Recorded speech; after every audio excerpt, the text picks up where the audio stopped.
I don't got nothing against Eminem. Got nothing against Eminem. Eminem can rap, but I care about us more. I don't want to go through. I don't want to talk about it no more. I don't want. For 22 years, every time I do an interview, they ask me about Eminem. The you want me to do? My daughter came into the industry figuring that, hey, I gotta be cool with Eminem because everybody's against my dad. You think this shit is fucking cool? Nah, man. We're failing as a people. 여기 이 아저씨 이름이 벤지노입니다. 빈지노 아니고요. 많은 분들이 이 아저씨 얼굴 보고서 누구세요 하시겠지만 놀랍게도 이 아저씨 따님 노래 웬만해선 다 아실 거예요. 네, 바로 틱톡 쇼츠 릴스에서 전 세계적으로 난리났던 플레이어스, 바로 그 노래의 주인공 코이르레이의 아버지가 오늘의 주인공 벤지노죠. 그렇다면 이 형님은 어쩌다 에미넴한테 디스를 맞게 됐고 커리어가 고꾸라진 건지 시간을 거슬러 사건의 전말을 한번 살펴보자고요. 벤지노는 보스턴 기반의 힙합 크루 메이드맨과 디 얼마이어티 RSO의 멤버로 90년대 초반부터 동부 힙합씬에서 꾸준히 활동했죠. 하지만 우리가 그의 이름을 생소하게 느꼈듯이 그는 현역 시절에도 래퍼로서의 입지가 상당히 좁았어요. 빌보드 핫백에 이름을 올린 곡이 딱 하나였으니까요. 근데 이 아저씨가 단순히 무명 래퍼에 그쳤다면 에미넴과 엮일 일도 없었겠죠. 벤지노에겐 래퍼 말고도 또 다른 직업이 있었습니다. 그건 바로 비즈니스맨이었죠. 음반, 제작, 마케팅, 로컬 미디어에 몸담은 건 물론 하버드 출신 데이빗 메이스가 창간한 힙합 전문지 더 소스의 공동 소유자이기도 했습니다. 90년대에 비해 위상이 약해졌다 해도 그 시절 소스지는 업계 원탑이면 분명했고 앨범 리뷰, 래퍼 인터뷰, 사회적 이슈까지 폭넓게 다루는 플랫폼으로서 힙합 커뮤니티 안팎에서 꽤나 신뢰받는 매체였죠. 이런 소스지의 커버 모델이 된다는 건 곧 너 떴어 임마 인증마크를 받은 것과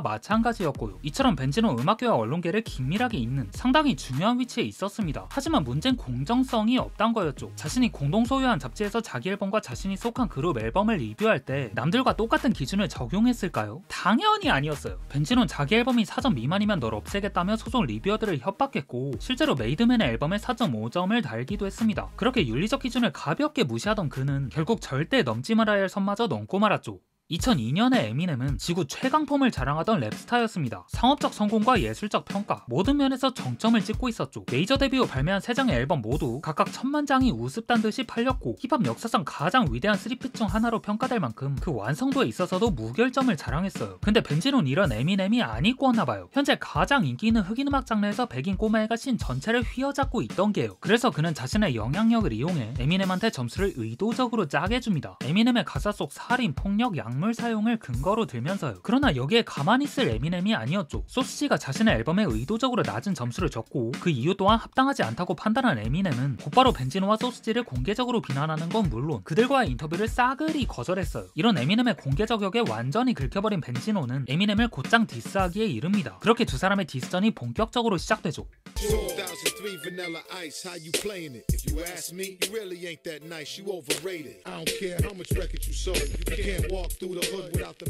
벤지노 플로피얼 스컬트를 통해 에미넴은 그저 2003년판 바닐라 아이스고 한철 장사하다 곧 사라질 과대평가된 놈이라 비웃었어요. 이어 발표한 I Don't Wanna'에서는 넌 흑인 친구 없으면 혼자서 후드도 못 돌아다니는 아무것도 아닌 놈이란 말로 거리 출신인 자신과 그렇지 않은 에미넴을 대비시켰죠. 이는 곧 마음에 안 들었던 에미넴의 피부색까지 이 게임 안으로 끌어들인 셈이었고요. 그리고 머지않아 에미넴도 반격을 가합니다. 근데 이걸 들은 벤지노 뭔가 잘못됐단 걸 직감했을 거예요. 왜냐면 에미넴이 진짜 이를 갈고 나왔으니까요. You sit behind a fucking desk at the source butt kissing and begging motherfuckers for guest appearances and you can't even get the clearances cause real lyricists don't even respect you or take you serious. It's not that we don't like you, we hate you, period.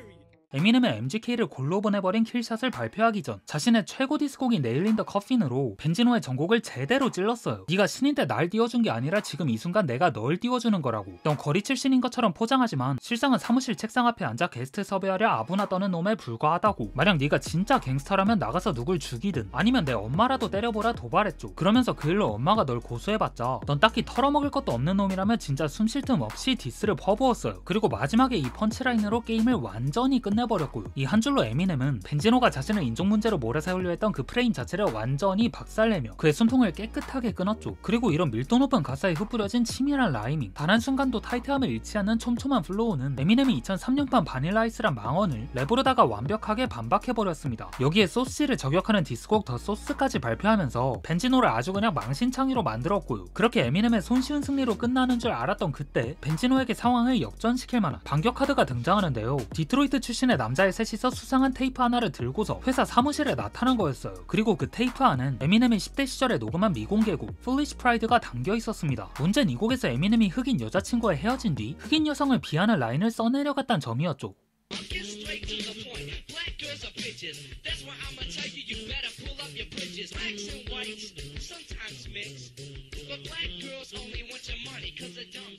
테이프를 듣자마자 이거다 싶었던 벤지노는 사건을 보다 크게 키우고 싶어했고 바로 실행에 옮겼어요. 잡지 표지에 자신이 에미넴의 목을 따는 합성 이미지를 넣고 한술 더 떠서 기자회견까지 열었습니다. 이번 사안은 마이크 타이슨, 코비 브라이언트, 알켈리, 오제이 심슨 사건급으로다가 충격적이다 라고 외치며 에미넴을 힙합씬에서 영구 퇴출시켜야 한다고 주장했죠. 이를 통해 자신의 영향력을 되살리려는 욕망도 있었고요. 하지만 에미넴은 곧장 성명서를 발표하며 대응에 나섰어요. 그 노래 내가 15이었을 때 흑인 여자친구와 헤어지고 나서 화가 난 멍청한 애처럼 만든 곡이었다. 정말 어리석은 짓이었다고 생각한다. 부디 그걸 어린 시절의 무지함으로 봐주길 바란다며 진심 담긴 사과, 구차하지 않은 설명, 핑계 없는 책임 인정, 이 3박자를 갖춘 사과로 이번엔 사람들을 랩이 아닌 말로써 설득시켰죠. 그리고 이 같은 흐름은 곧 벤지노와 소스지의 몰락을 의미했습니다. 벤지노는 자극적인 이슈몰에 혈안된 꼰대로 낙인찍혔고 소스지도 더 이상 믿을 수 없는 미디어로 인식됐죠. 그 결과 2003년에 들어 소스지의 광고 페이지 수는 전년 대비 1.7% 감소했고 잡지 판매량은 거의 10%나 하락하며 경쟁사인 XXL에게 처음으로 추월당하는 굴욕을 맛봤습니다. 이렇게 소스지가 알아서 나락을 가주는 동안 XXL은 이를 기회로 삼아 에미넴과 적극적으로 협업하며 시장의 독보적인 잡지사로 우뚝 섰고요. 결국 2005년 벤지노와 창립자 데이빗 메이스는 소스지에서 쫓겨나는 결말을 맞고 이후 회사는 새로운 경영진을 꾸려 중립적인 시선에서 진을 다룰 거라 선언했지만 대중의 신뢰는 이미 바닥난 뒤였죠. 근데 벤지노와 에미넴을 향한 끝없는 분노는 여기서 끝이 아니었습니다. 경영진에서 물러난 이 형님은 그간의 영향력으로 여러 리얼리티쇼와 팟캐스트에 등장하며 주특기인 입털기로 포지션을 갈아 끼웁니다. 이 과정에서 그는 에미넴에게 화해의 손길을 내밀면서 과거는 과거에 묻어두고 우리 현재에 집중하자는 스탠스를 보였죠. 자신은 몰락한 반면 에미넴은 여전히 어깨탑이었으니까요. 그러던 2017년 에미넴이 4년 만에 발표한 리바이벌에서 음악적 폼이 완전히 꺾여버리자 벤지노는 마치 그의 폼이 떨어지기만을 기다렸던 사람처럼 다시 공격적인 태도로 돌아섰습니다. 이번엔 에미넴과 에미넴의 팬들을 겨냥하면서 말이죠. 근데 정작 에미넴은 여기에 굳이 대응할 필요성을 못 느꼈어요. 왜냐면 벤지노는 이미 디스전에서 완패했고 음악계에서의 영향력도 거의 없었으니까요. 에미넴이 2018년에 발매한 카미카제에서도 음악평론가와 일부 래퍼들의 시기에 저격했지만 벤지노는 그 언급 대상에조차 포함되지 않은 걸 보면 그에게 악감정조차 남지 않았던 걸 알 수 있습니다. 그니까 벤지노 혼자서 섀도우 복싱 오지게 한 거죠. 근데 이랬던 벤지노의 자세를 고쳐 만든 일이 있었으니 그건 바로 딸 코이르레이의 데뷔였어요. 코인 2021 XXL 프레시맨에 선정될 정도로 미래가 창창한 유망주였습니다. 데뷔 얼마 안 지나 빌보드 핫백 26위에 자기 이름을 새길 만큼 대중성도 겸비한 래퍼였고요. 하지만 이랬던 코이의 초반 커리어를 가로막던 건 다름 아닌 자신의 아버지 벤지노와 에미넴 그리고 그 사이에서 본인이 어떤 입장을 갖고 있는지에 대한 사람들의 꾸준한 질문이었죠. 인터뷰를 해도 신곡을 발표해도 사람들의 관심은 음악과 함께 아버지와 에미넴의 관계에 대한 얘기로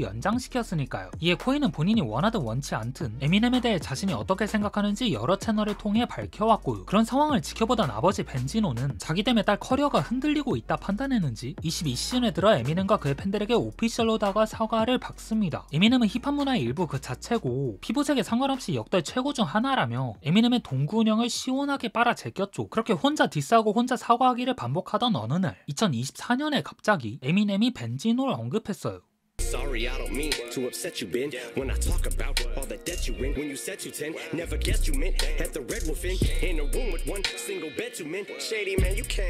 Yes, you can. 에미넴은 벤지노의 현 재정 상태와 다른 남자와 야스를 즐겼다는 루머를 들춰내며 조롱했고 거기다 결정적으로 너 때문에 딸 코이와의 협업은 앞으로도 절대로 없을 거라며 벤지노를 거의 부관참시했습니다. 이걸 들은 벤지노는 차오르는 분노를 참지 못하고 맛디스 곡을 2곡이나 발표하면서 에미넴에게 위선적이고 겁쟁이란 프레임을 씌웠는데 아니 두 번째 디스곡인 랩 엘비스의 퀄리티가 생각 이상으로 괜찮았던 거예요. 그래가지고 사람들은 이거 진짜 네가 쓴 거 맞냐고 이거 네 실력 아니지 않냐며 의심하기 시작했죠. 근데 또 그 의심이 틀리지 않았습니다. 배틀랩을 전문으로 하는 래퍼 네스리가 한 인터뷰에서 그거 내가 쓴 거라고 이실직고 했거든요. 그니까 벤지노의 괜찮은 디스곡이 사실 고스트라이터의 작품인 게 만천하에 드러난 거죠. 벤지노는 이에 대한 별다른 해명 없이 입국닷을 시전한 채 에미넴과의 비프를 마무리 지었어요. 최근 에미넴이 할아버지가 된 걸 축하한다면서 다시 한번 갈등을 풀고 싶다는 뜻을 슬쩍 내비치긴 했지만요. 근데 이렇게 해서 힙합 역사상 가장 짠내나는 디스전 중 하나이자 혼자 싸우고 혼자 지고 혼자 사과했던 남자 벤지노의 막이 조용히 내려지게 됩니다.